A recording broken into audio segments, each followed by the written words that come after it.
I imagine you see this as a victory for Palestinians as well. The Palestinians, if you look at the screen now, they're celebrating in Jerusalem after they listen that the Israelis are going to remove these detectors. It's a kind of a victory. It's a spirit of, yeah, we did something with our peaceful demonstration, though some of the analysts, they still believe that the measures on the ground didn't change.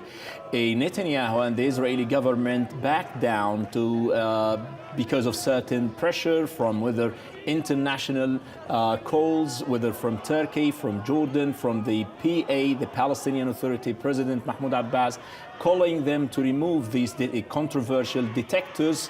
Now, at the end of the day, the Palestinians felt that they did something and they're going to go back and perform their prayers after they've been denied from doing it for 2 weeks now. Let's remember, though, that gunmen entered this compound. They shot and killed 2 Israeli police officers. Is that being dealt with? Just the fact that this is a vulnerable site that militants can target? The problem is the argument that coming from the Israeli officials saying that you would have these kind of detectors in Mecca, you would have it in Vatican and Rome, you would have it everywhere. But they do deliberately forget about the idea that this place, Al-Aqsa compound, or what they call, the Israelis are called the Temple Mount, is an occupied territory. And the Israeli soldiers, the Israeli armed settlers shouldn't be in the compound, and that would prevent any kind of military attack, military action on the ground in that place. So the problem is you're dealing with the causes of these kind of attacks. Nobody, whoever, would like to have any bloodshed everywhere, especially in these most sacred places, religious compounds for Muslims, for Jews, for Christians. If you look at the people now celebrating, chanting, dancing, as a clear signal to everybody is watching that this is a kind of peaceful prayer against some oppressive measures on the ground, preventing them from practicing their own rights. I've been going through the UN conventions, the Human Rights Convention, speaking about the freedom of religion, the freedom of practicing worship. None of them, the Israelis should be saving these guys who are going to perform their prayers, every measure possible to secure them and to facilitate the process.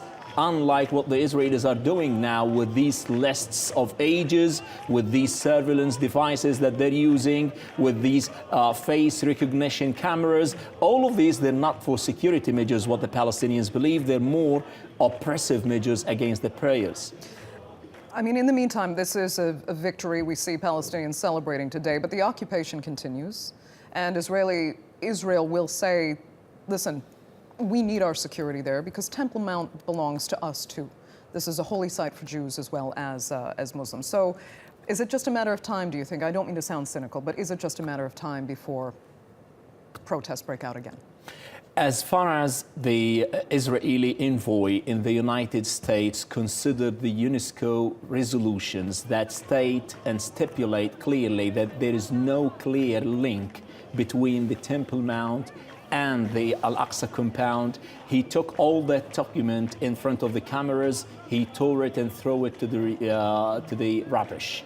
As far as the Israeli narrative is this, the Israeli stance is this, I believe that we're going to see this because the Palestinians, not only the Palestinians, here from Turkey, there were lots of demonstrations, protests against the measures. Even the president here in Turkey, he publicly criticized the measures on the ground and the excessive use of violence against the peaceful demonstrations in Jerusalem.